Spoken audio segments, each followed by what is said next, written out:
eza pasi bisika Mobutu azazolela na musala oyo asalaki ya SNEL.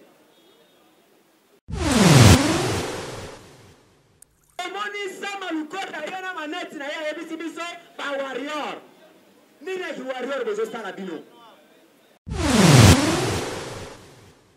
Ministre nyonso tout na ba secteur abino nyonso rien ne marche. Et pas la population congolaise. Mais mbongo wana baselaka musala nini puisque ba câble na bango nyonso tomona kaka ya kopola.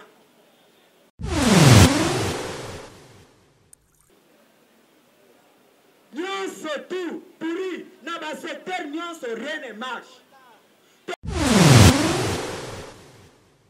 Et là soni na yo jeune ça il kamba kuta lekio.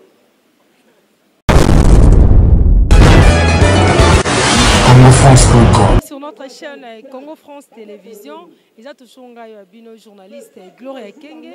Le loto yé li susu ngala caméraman na parlement debout na Bokassa commerce. On a toujours actualité sur les canaux cannabiso Congo, qu'on a beaucoup plus de précision pour tenir la base IDPS.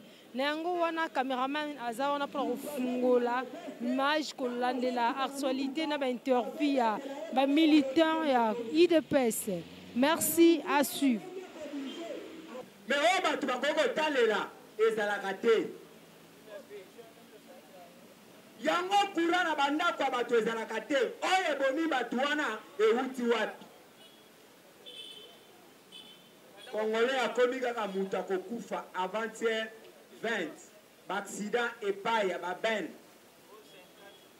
na Ituri kuna 50 massacres. UDPS viva ezosala pasi na ba mort ya ba Congolais. So yo tali bandeko ne balali eza pasi. SNEL musala SNEL eza pourri. Kota tina kati ya centre-ville awa.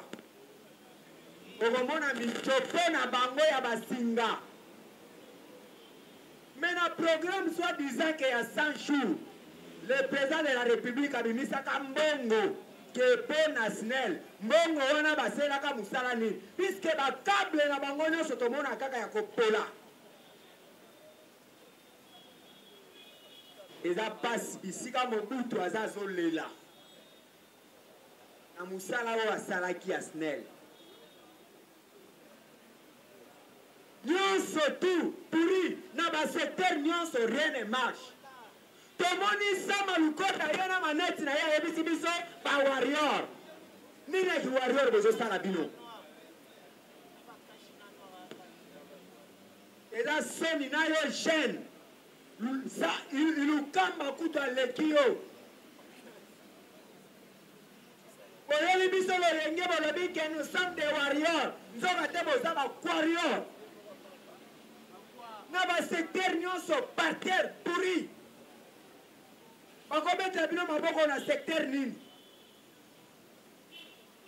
Ba ministre nyonso tout na ba secteur abino nyonso rien ne marche.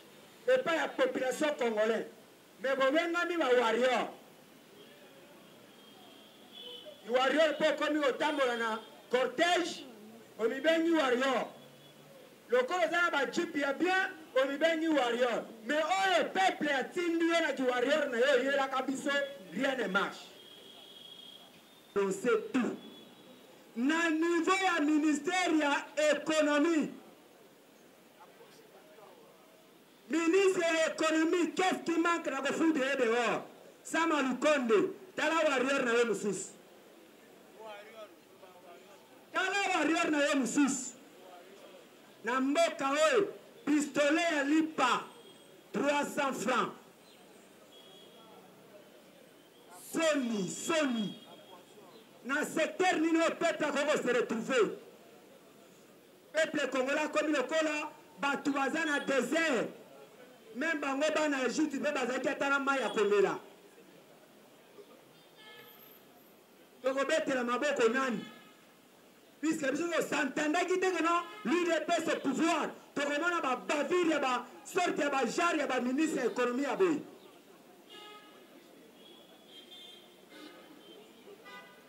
Comment dans le secteur du transport, idem. Comment au niveau du ministère intérieur, idem. Dans la nègre Koulouna, ils ont dit 18 heures, on est sous ba machette kaka boye mboka oyo bakonzi baza be baza te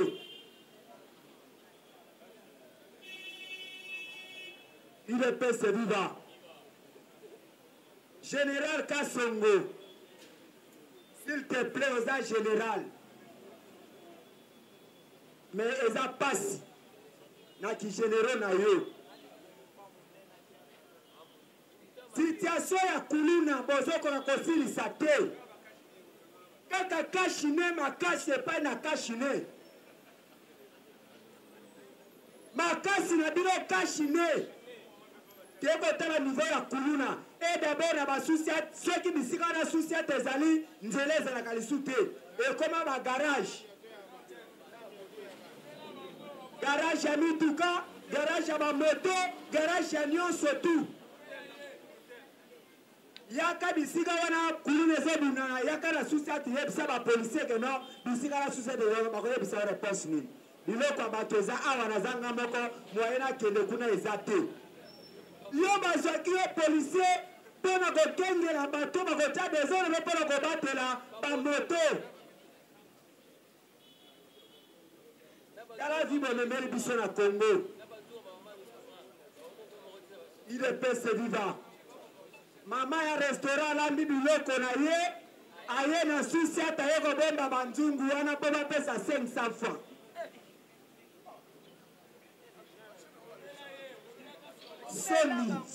soni tolembi bino buto okoki soko eza na responsabilité ya kosala eloko wana te baboyaka ke na kokoka te tokosepela na eloko nini na mboka oyo ora pasi ya kotalela ezalaka te kaka ya koboma bato mai kutu koloba te ekomi kobima jaune kisi kutu batiaka lisusu ata buke te na mai wana bozobema biso physiquement moralement na nyonso tu eza soni na niveau ya mboka ya lolenge lokola RDC bokobima na libanda bokekola bapeke no notre pays est potentiellement riche eza soni na bato ya badirija ya boye bino bamama wana basi ya kokufa na matadi libala wana eza mobila lelo sandu yango toke combien de mois banda boyaki kodétruire Congo tokomi combien de mois bato nyonso bazoteka na lelo ya commerce jour mutuka koloba keno erate yo koravage bango lokola vantiere na bitabe bino bokoloba nini lelo zandu oyo bepingo bilabuka tokomi combien de mois bino badepute oyo peuple avotaka mosala na bino eza nini badepute oyo peuple avotaka peuple oyo azokufa na nzala na courant na pasi na nyonso tu lobi bokoya sura bakartier tokobeta bino mabanga papa Molière yo moto ozalaka oye elobi osungi oye koyela bato mapa dure yo na changu soki oye okoyoka merci na bino na oyo bino mesali na peuple congolais me boyebake no vi ya moto ezalaka na maboko ya nzambe ezala bi UDPS viva Parlement état de droit viva Etienne Mulumba super héros national viva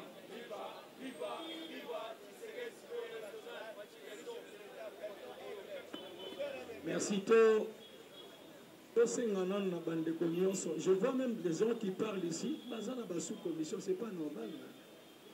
Dans la sous-commission, effacer nos sous-commissions. Parce que vous avez même personne vous menacer. Maintenant aussi, les gens peuvent vous menacer. UDPS viva. Je crois que bonjour d'abord la binonoso. Tous qui n'ont pas info, mais tous ont la journée à 1er janvier, 1er février plutôt. Batu bakende pour commémorer 5 ans, il y a président Étienne, le feu docteur Étienne Tshisekedi Omulungu. En Moussouba, il y a un festoyer. Parce qu'on a tellement en place, on a festoyer. On a évité de commémorer, on a festoyer nini. On a commémorer. Tous ont la mémoire qui était réellement Étienne Tshisekedi Omulungu. Il y a un moment que l'homme sur la terre, à sa erreur, on va s'en aller barater. Au moins chaque année, à Zimbongo, à son babière, Milon a oublié, on a fêté anniversaire. On a fêté anniversaire. On a fêté qu'on couvre notre anniversaire. Parce que tu as 30 ans sur la terre. Dans 20 ans, on fête 10 ans. 22 ans, on fête 8 ans. Mais dans 29 ans, on fête une année. Donc on fête pour couvre. On a fêté anniversaire. Mais dans 30e année, on couvre. Ce qu'on fait à il faut avoir un langage. Savoir quand est-ce qu'on peut, qu'est-ce qu'on peut parler, dans quel temps. Le 1er février, d'autres personnes sont dans les salles. D'abord, que les monstres, pas qu'il y a une salle comme la Massanga, je l'ai vu dans le confort dans la Kassavou. Pendant qu'il y a des bus, pas qu'il y a des mausolées, pas qu'il y a qu'on aurait les leaders, pas qu'il y a une salle à confort, mais là-bas, Massanga, c'est bien là-bas. T'es fêté vieux Étienne. Non, voilà, au aussi. Et à l'intérieur, il n'y avait rien. Il y avait que Ménamassanga, sucré. Non. On a un peu. Salimouas, contrôle, tout surveillé. Au moment où la Batouba, ça la bilan, on a son de Kouya. Parce qu'un vrai combattant devait aller dans le mausolée. À Kekuna a commémoré les leaders charismatiques, pas seulement au Congo, mais en Afrique. UDPS vivant. Et bien tu peux bien parce que c'est qui approximatif d'un événement à mon UDPS. UDPS a Benin Moïbi, UDPS a Zonusco parce que nous sommes rentrés dans l'ordre statutaire. UDPS vivant. C'est ce qu'on doit aussi parler ce matin. Les gens qui me parlent parce qu'on interprète l'article 26 du statut Yango Tozongi Nango. Au moment où les pays, et notamment on a UDPS. À une époque, quelqu'un, c'est la même personne. À Maduso, n'a erreur. Au lieu que Félix a nommé un formateur, pas un formateur, c'est improvisé par un ennemi, déjà tous une majorité. Dès que son à la case du départ, tous un formateur, formateur de leurs alliés, ça me le connaît. N'a UDPS même. Quand vous dites la Koufi, il faut un directoire. Pourquoi? Les directoires allaient être composés de 3 personnes. Ces 3 personnes, on a une décision par consensus. Nous devons par consensus. La CDP, la CEP et le secrétaire général. Des temps, on a une décision. Après quelques jours, c'est ça le projet. Je reviens ici. Batou Balinga, il va quoi ça biso. La bilan a mort de TSO Batier, président parti, Ayo Bounona Félix. C'est faux. Le président Félix, c'est la haute autorité de référence à UDPS. Mais Sami le 29, dans le 30, oui, vous avez ça le commandement. C'est le chef. Il a ordonné. Bon, ça la boye na boye. Moutouboya Rosala, parce que Moutouboya Zali pour Yebi. J'ai dit qu'on s'est fait la tête, au Sawana parce que tu es en audit. UDPS est vivant. Les gens ne pas battre que ceux qui ont nommé qui ont que ne sont pas sont le moins dans le début yo dans MSAO fédéral sectionnaire aux alliances. Parce que le 30 toutes les décisions que Jean-Marc Kaboun avait signées et fait sortir sont caduques et quoi et tous sont mis dans l'ordre statutaire. UDPS est vivant. Parce qu'un intérimaire ne peut pas engager les partis. Il faut voir la loi, même l'administration, quoi le code, quoi le texte. On floue les gens par rapport au texte. on fait du n'importe quoi. Bon, moi, je dis que une convention, et bien, c'est là qu'on a encore. Pourquoi le président dit rentrons dans le statut, posons dans le statut. Les 3 personnes doivent signer. Chaque lettre, il faut qu'il y ait 3 signatures. Chaque main, Wakwenda et Augustin Kabouya. Parce qu'il y a le président CDP, président CEP, le secrétaire général. Mais ce qui te dit, oui, aujourd'hui, j'aimerais te dire officiellement, monsieur Augustin Kabouya, CG. IDPS viva! IDPS viva!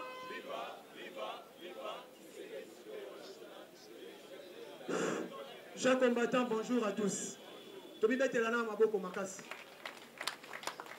Ok, merci. Tu es sur la masolo politique. Yamboka Mobimba. Tu es bato uti wapi tokomi wapi pe tozo kende wapi.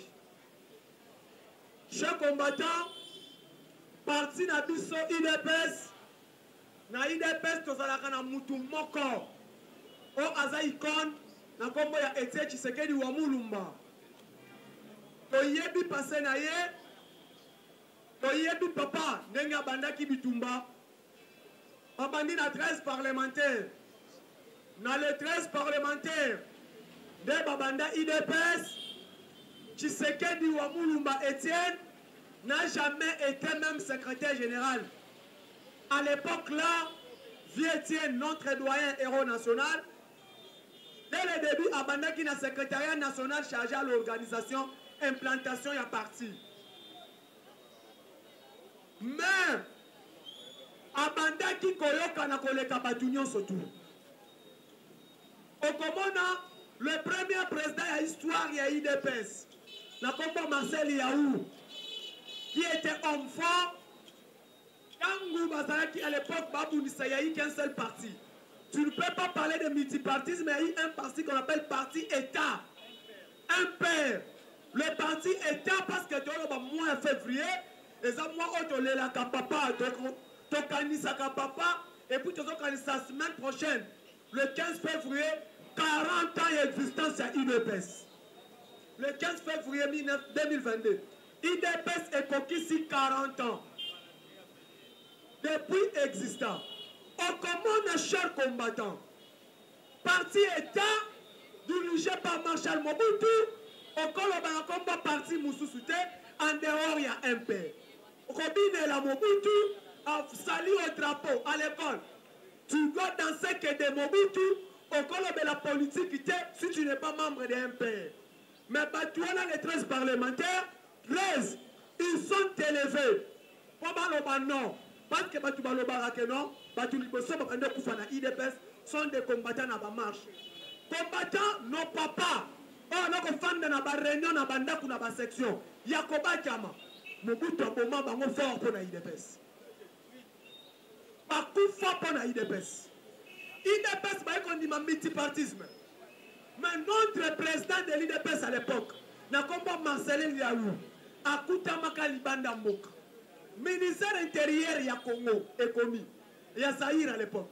Bon, tous les partis, le président Nango, a Koutami Libanda, parti où on a coexisté. Bon, tout n'a pas tout bazala à l'époque pour ça. Et tiens, tu sais qu'il dit à Bangate, a dit ça, Yaou Zonga. Ce qui n'a pas beaucoup de rebomanga, a émis Zonga, bisoto zawa. Nous avons siégé sur la masolo politique, mais beaucoup de rebomanga qui bisotaient à l'époque, fait section. Siège à IDPS, c'était chez Kibasa. Matouana Bazongi Liawa Zongi, c'est là où va créer directoire à parti. Directoire à parti, et bandi après multipartisme, un Liawa Zalibanda. Directoire, Bachel, secrétaire national de l'organisation, Babomi, tout consomme ce directoire et dirigé parti à l'ensemble. Mon commandant, tu sais qu'à l'époque, Azaraki, moi non, donc secrétaire national de l'organisation, mais il pensait qu'on est cabango tout. Au commandant qui est, départ et bandit, les vieux Vincent Pointième, Azaraki homme fort, à Telemi, à Ebisi Mobutu. Ceux qui osent au nommé Naï, au comment on a IDPS fait le ressort Nini et Kokufa.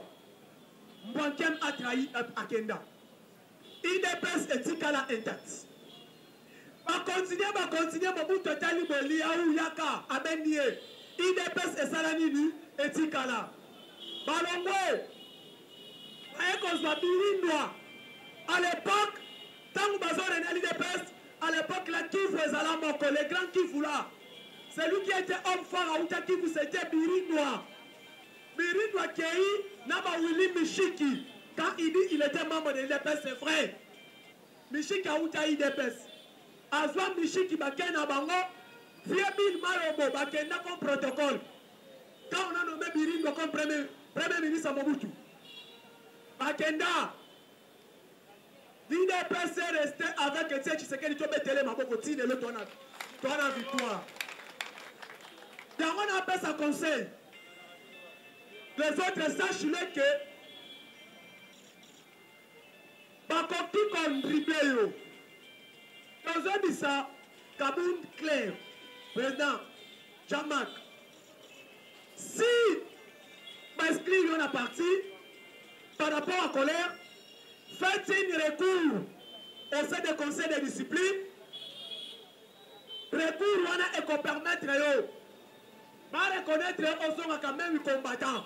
Parce que Balongola Kamutu combattant, jamais au grand jamais Balongola Kamutu combattant.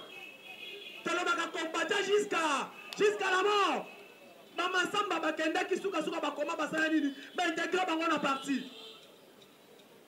Parce que les autres bango basala parti politique on a homme fort au corénien. Eh Abundisaka IDPS. L'IDPS soko longo bimio sali parti et bango osindi. Parce que combattant basomba ka été. Combattants Basomba Kaete. Nous sommes les combattants de l'IDPS et nous resterons toujours les combattants de l'IDPS. Jusqu'à Tokokangaba Mini. Chaque combattant actualité, c'est quoi les années? Le long Fachi mandat Union africaine est ici dans les 6. Sauf un profil de l'étologie Azokende Addis Abeba. On a remis à reprise hier. L'actuel président entré Union africaine comme Macky Sall au Sénégal. Qu'est-ce qui va se passer? Le président a déposé Kassi qui est président de l'Union africaine. Azo Kassi qui est président de CIRGL. Après, il y a Azo comme président de la commission de pilotage. Il y a l'Union africaine. Azo comme président de pilotage. Il y a sagesse, il y a l'Union africaine. Qui veut dire toutes les grandes décisions qu'on soit manipulées. Il y a Union africaine, Fachi a droit. Il y a parole, il y a soul, il y a souka. Parce que celui qui dirige l'Union africaine, c'est le président. Azalaka na directeur de Zalaka Likolo. Ozalaki chapeauté par le président Sassou Nguesso. Il y a un problème à Libye, mais guerre, pas des autres. C'est lui qui prenait parole à Souka avec la transition Bazanango. Il s'appelle Denis Sassou Nguesso. Si quand il y a un piloté organe, il s'appelle Fachi Beton. Babenga un organe de l'aigle de l'Union africaine. Organe de l'aigle, or les Congolais, ils ont déjà baptisé Fachi comme l'aigle blanc. Il est pas vivant. Président Fachi, moment Otozali. Voilà. Poti Kakoko Samanabino. Élection Ezali, oui. Mais élection, on a besoin de sabatou clair. Nous étions au Bamatelani, on a quitté là. 2023, de 5 élections. Parce que dans le Bible, moi, Moustapha, j'accepterai jamais. Natala que Union sacrée et comme Nicolas Abisso et Lobaka. Comme Mende Aleki, il parle de Fachi, que Kabouya Fanda là-bas. Là, j'ai dit non et absolument. Tikabaya na Union sacrée. Au moment de l'élection, je vais vous dire que élection 2023. Mais avant les élections, Fachi Aouti Mwanda. Fachi Aouti Mwanda, quand tu as première pierre, il y a pas à l'eau pour Famana. Combattant, vous vous rêvez. Président de la République à l'Obakiboy. Je ferai une grande effort. Congo est comme la capitale économique d'Afrique. Il est pas FIFA. Comment Congo est comme la capitale d'Afrique? Lui-même, Congo, aza na opérateur économique propre congolais. Lui-même Congo aza forte sur le plan économique. Bon, comme on a ma réunion, l'impossible fait ça dans la union sacrée. Tant qu'on a nommé premier ministre pour le gouvernement élu. Abissa Bango, laissez dormir. Réveillez-vous et touchez les matchs. Tokumba, ma chemise. Jamais tu peux accepter, jamais. Monde entier, économie mondiale. Il y a un minéral stratégique. 60% est à Congo. Mais ceux qui sont là, on va créer des guerres dans Congo. Donc on se ressemble à Afghanistan, à Somalie. Alors, distraction en a fait économique. Alors, pour te réussir, pour relever l'économie à Congo, Bolingo, puis, tu es dans Misala. Or, aujourd'hui, maintenant, le Congo, notre pays, si 70% il y a opérateur économique, 100%, 85% il y a opérateur économique au Congo, Bazaba Indien et Libanais. À part Rwanda, il y a un port privé dans Bango, et ça, il y a l'Édia. Il y a M. Borel, un français, mais il demande de port, il y a l'Édia. Pourquoi? Parce que le premier actionnaire, il y a port Rwanda, il s'appelle Joseph Kabila. Mon cher, tes port international n'a qu'à sa place, Moko. On a port à l'Édia, et ça port international. Port au matin, et ça port international. Allez-y comprendre. Tous les grands bateaux et Kostakawapi, n'a pas Yanani, Yalédia. Il est plus vivant. N'a pas Yalédia. Allez-y comprendre. Fachi Arabi n'a pas conseil des ministres. Port Wana Ekoufa, Port Wana Ekoufa. Et créa qui Bastisani au Eleki. Maintenant, le président est allé plus loin. Faisant ça, la port international, Oyabiso. N'a qu'à y a port alors pour faire la banane. N'a pas la banane. C'est là où maintenant on doit créer port international pour la première pierre. Les premières phases, il y a port de banana et ça pour la cotongaké. Première phase pour 15 mois. Donc première phase, il y a port Rwanda. Il va inaugurer l'année prochaine, dans le mois de mai 2023. Il est presque vivant. Parce que Batouabi est à 3 ans. Tout port est pour ça à 3 ans. Mais il y a deux phases. Première phase 15 mois, deuxième phase 15 mois. Donc premier accostage à bateau. Et ça dans le mois de juin 2023. Il est presque vivant. Tu mets un Fatima. Sur ça maintenant, qu'est-ce qui va se passer? Parce que maintenant, ville à Rwanda, territoire à Rwanda, c'est le territoire qu'on va appeler Anvers d'Afrique. Anvers, c'est la République démocratique du Congo. Parce que moi, on a Bruxelles, capitale, il y a l'Union européenne. Force d'abord est à Anvers. Maintenant, par Rwanda et Kosalanini. Tous les minéraux stratégiques, nyonso osenginini et banakoleka de Kasumbalesa jusqu'à Mwanda. Maintenant Mwanda wana ekokoma deuxième capitale économique de la République démocratique du Congo. Parce que nyonso koleka ekende Brazzaville, ekende Kabinda, ekende Angola, ekopasser par port, ekokoserapi na port alors pour faire ya banana. Papa tu na bibi ekokosera na port alors pour faire banana. Ekokoma premier port avec 45 piles dans le niveau d'Afrique. Port Oya Braza, on ne peut pas Brazzaville à Sassou. Il y a pas noir, et compte à 23 piles. Maintenant, port à banana, et qu'on a 45 piles. Alors, et qu'on a la deuxième, il y a pris après Alexandrie, Oya Égypte. Nous sommes les gens disent, Fachi Azosala est l'autre côté. Ok, merci. Fachi Azosala est l'autre côté. On peut comprendre aujourd'hui. Projet Tigali, si on a mis ça, il y a une à trois. On va relancer en mois de mars. Il est pas vivant. Dans les Kawana. Dossier OSQ, dans le Baka Yango, dans le Bananga.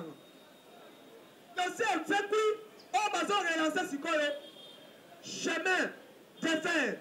On va relancer. Il y a Bandundu, Kinshasa, par Congo central. Parce que Fachi Alobaki, on va réunir la République démocratique du Congo par le chemin de fer. On commence l'histoire même. Henri Moto Saleh Aloba, sans le chemin de fer, le Congo n'a qu'un rien. Congo est l'autre côté de la route sans le chemin de fer.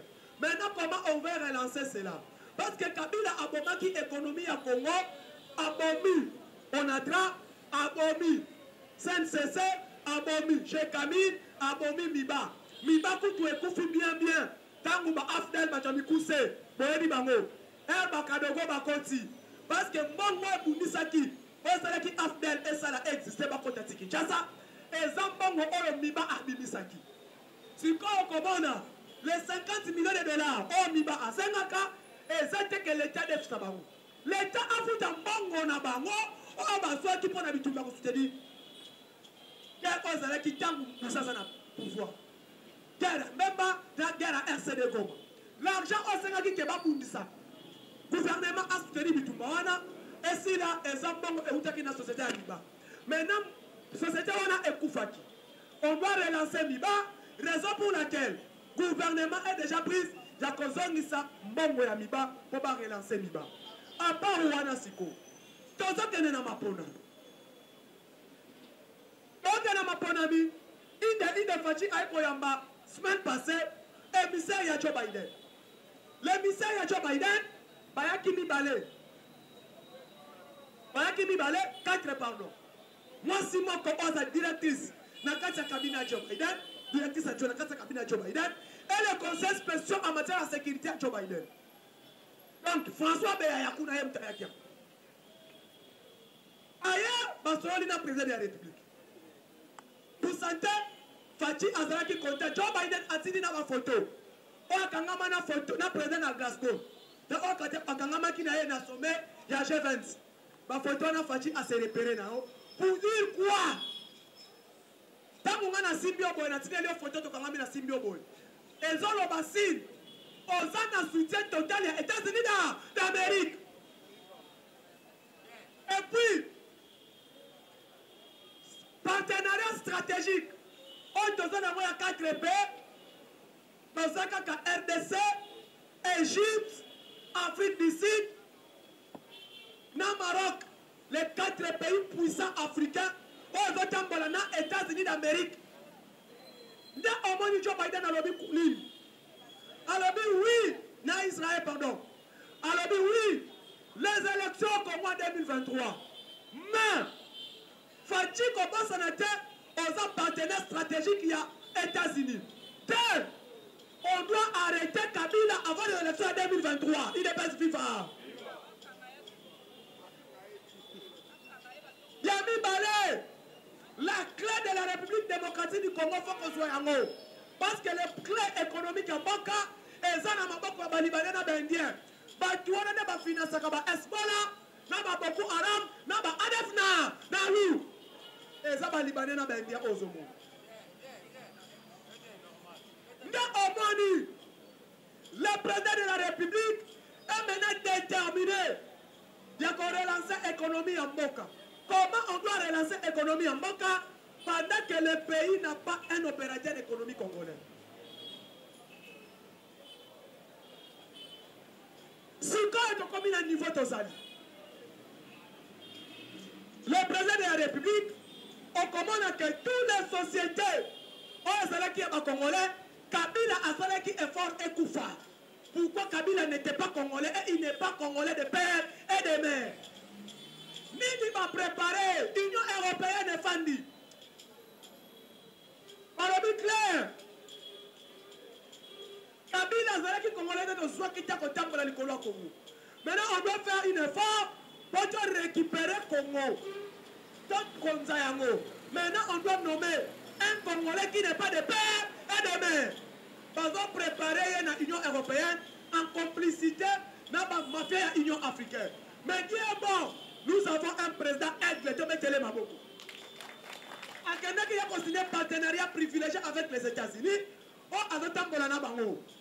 Quand l'Union européenne va continuer dans Masolowana, vous allez comprendre aujourd'hui l'Afrique, tant que vous êtes dirigé dans quelqu'un, dans le sommet de l'Union européenne, tant que vous avez chapeauté le mandat à français, au moins que vous avez en Afrique. Dans le mandat, combien de coups d'État est salé dans l'année 2021? Presque 7 coups d'État, 4 estiment 3 ratés. Pourquoi? C'est la France. France est le premier pays à désordre en Europe. France, a désordre. Raison pour laquelle on appelle Mali désordre, il ambassadeur de la France dans Mali. A 4 relations dans Mali. Maintenant, France, ses amis. France a préparé tout comment il doit récupérer le pouvoir de Mali et chapeauter à Konza, Union africaine. Parce que les gendarmes de l'Afrique, c'est la France. Et pour votre information, Union africaine, c'est la Ganamou et l'autre côté. Union africaine, il y a un moment donné, dans ce pays-là, Poutine. Poutine a clair, alors que vous, l'Union européenne, vous avez besoin de base de blocage et développement en Afrique. Poutine, Vladimir Poutine. Alors, l'Union européenne a besoin de base de non-développement en Afrique. Le jour où les présidents africains prendront conscience, c'est que l'Union européenne, c'est le jour où l'Europe va tomber en faillite. Mais au moins, sommet passé dans le Bibi président de l'Union africaine. À chaque thème, l'Afrique, patrimoine culturel et économique proprement africain. Et aujourd'hui, qu'est-ce qu'il faut faire? Il faut relancer certains culturels africains, peuple congolais, Amiyé Baoutawa, Wapi, et peuple africain Outawapi. France, Belgique, Bamonde, Baza ont créé des ordres au niveau africain. Fati a comprenant, après ça qui va vous convaincre, qui n'a pas l'alliance stratégique qui est américain. Dans le niveau à Qatar, Dubaï, Turquie, Serbie, Émirats Arabes Unis, Fati a travaillé ensemble pour développer le Congo. On commande à l'élo. Après sommet, on a Fati sera en Arabie Saoudite. Arabie Saoudite maintenant à Koya. Uniquement comment relancer usine à gaz.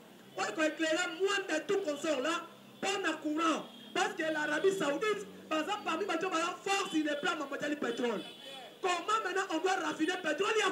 Il y a Congo. Parce qu'on a compris que sur les plans pétroliers, il y a un fort il y a Angola. Comment tu vas importer le pétrole carburant ça où tu as l'oufité? Et ça, honte pour la mission. Et ça, honte pour le Congo. Parce que comme Angola où tu as guerre, mais les lobbies c'est pour importer le pétrole, le carburant en Angola. On commande un ministre économique, un pardon, à combien de niveau, avec un appel à télé, 27 300 tonnes Yambis. Au cas où on a Namibie, 20 millions de dollars. Comment à question de Thompson en Namibie? Quelle honte! Pourquoi l'économie en tant que tu as besoin de ça? Oh, papa, on a beaucoup de c'est bien. Viens à l'histoire, on a pas tout le coup. Un criminel dans le Sénat, il y a un autre combattant, qu'on l'a dit que nos mandats Fachi à 5 ans, on perd l'espoir. Combattant pendant que Fachi est au pouvoir, pendant que l'IDP sont au pouvoir, combattant qu'on perd l'espoir, hein? Parce que notre fils est là, notre frère est là, notre camarade est là. Fachi c'est un combattant, un camarade de lutte pour le combattant de l'IDP de Télémabo. Maintenant, dans une Moussala, il faut voir l'espoir que Nakozwa Moussala dans le mandat à Fachi. Même dans le premier mandat et même dans le deuxième mandat, tu auras l'emploi. Ce qui nous bloque aujourd'hui, l'IDP au pouvoir, tu as 7 ministres. 7. L'IDP dans l'Assemblée nationale, Moutouazate. L'IDP dans le Sénat, Moutouazate. L'IDP dans le Conseil économique, Moutouazate. L'IDP, tout pouvoir à coalition. Pouvoir je vous dis, notre famille totalement. Donc, comme en pleine matière, l'IDP est au commande à 100%, jour au bureau, donc on récupère le bureau à Sénat, le bureau à l'Assemblée nationale. Parce que, la députée, et ça qu'on légiférait, n'a qu'on contrôle. Maintenant, quand il y a 500, 30, moins de 10%. Coalition, ils ont bloqué le bureau. Allez-y comprendre. Travail, économie, transport, là des grands ministères. On a contrôlé l'aéroport en Mok. Et on a beaucoup à bisoter. Parce qu'aujourd'hui, si vous prenez que le ministère à sport, ministère à travail, ministère à transport, dans le travail, vous avez INPP, vous avez CNSS, et ça, dans l'entreprise, on a besoin de chapeauter. Dans le sport, vous avez chef, dans l'Olympique, tout on a, vous connaissez Batunabino. Vous avez dans l'économie, vous conseil économique, on va te battre, vous avez dit, économie en bon cannabis, vous avez dit, je vais battre. Mais bon, des salles. Mais tu as dit ça uniquement. Ministre des Finances, ça la contrôle d'expertise, c'est c'est grave. Aujourd'hui, pilote économie en Boka, et ça par terre, suite à Banani, à ministre économie, ou à Bahatsu. 2023, 2022, deuxième c'est ministère économie, démissionné avant que ma combattant de Manabanda. Tu nous as promis Thompson, il dit de là, et ça l'est vu. Non. Mais les gens disent, Tshisekedi, c'est lui qui est là, non combattant. Tchakamona Mutuna yo, oyo a contrôlé le fonctionnement du gouvernement. C'est lui qui chapeaute le gouvernement, c'est le premier ministre. Le président ne doit pas quitter sa fauteuil présidentielle. A comme le ministre de transport de contrôle bis. Tchana Mutuna yo, le président donne que des lois. Alors il y a ça là, le premier ministre a Zolandela. Mais quand le premier ministre que vous en avez, ça malokonde. Ensemble. Ensemble, un premier ministre à 40 ans, mais ainsi à Fandi Nayename. Ah, papa.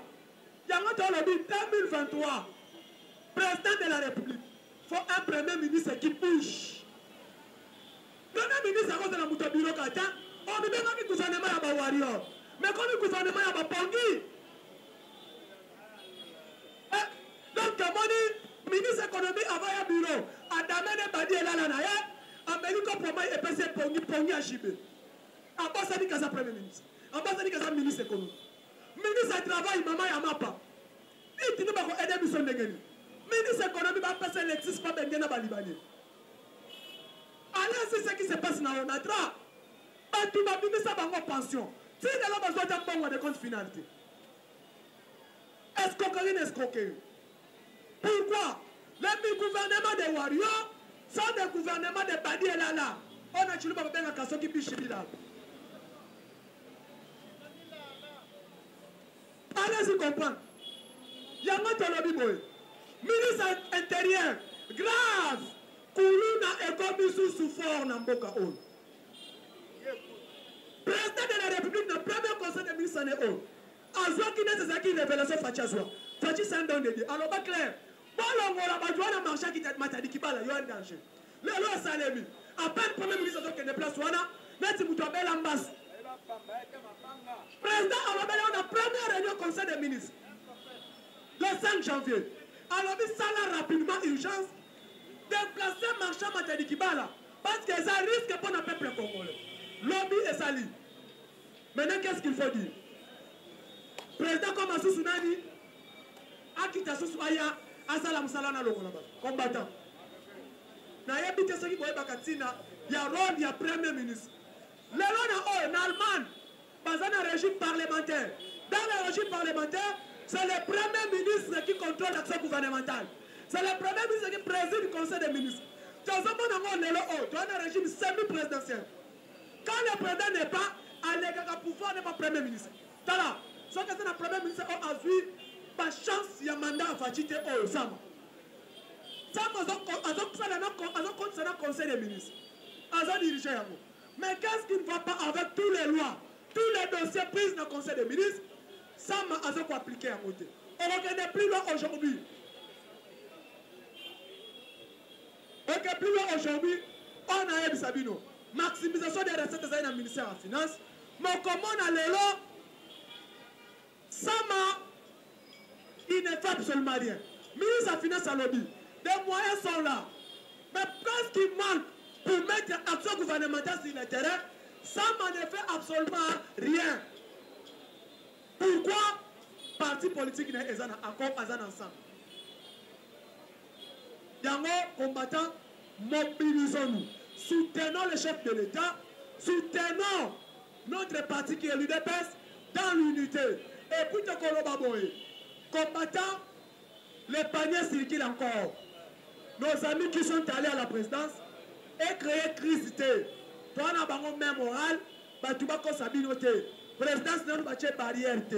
Tout le monde sera là, tout le monde va entrer. Parce que tu vas à Kolobani, tu vas non. Moi, je le dis, Fachi a Koyambakanga un jour avant de faire un mandat, tu vas mettre la mabo. Moutoutou a ça la Moussala a yébani la Katsa IDPS. Balobara clair, restons fidèles, notre parti est là, toute sa hiérarchie à parti. Commençons par le secrétaire général, Paniel, aux autres travailleurs dans notre triomvirat, nous sommes derrière eux, jusqu'à ce que combattant nyonso akose retrouver pas kozwa musala. Merci beaucoup pour la journée de l'autre Sukika. Congo France.com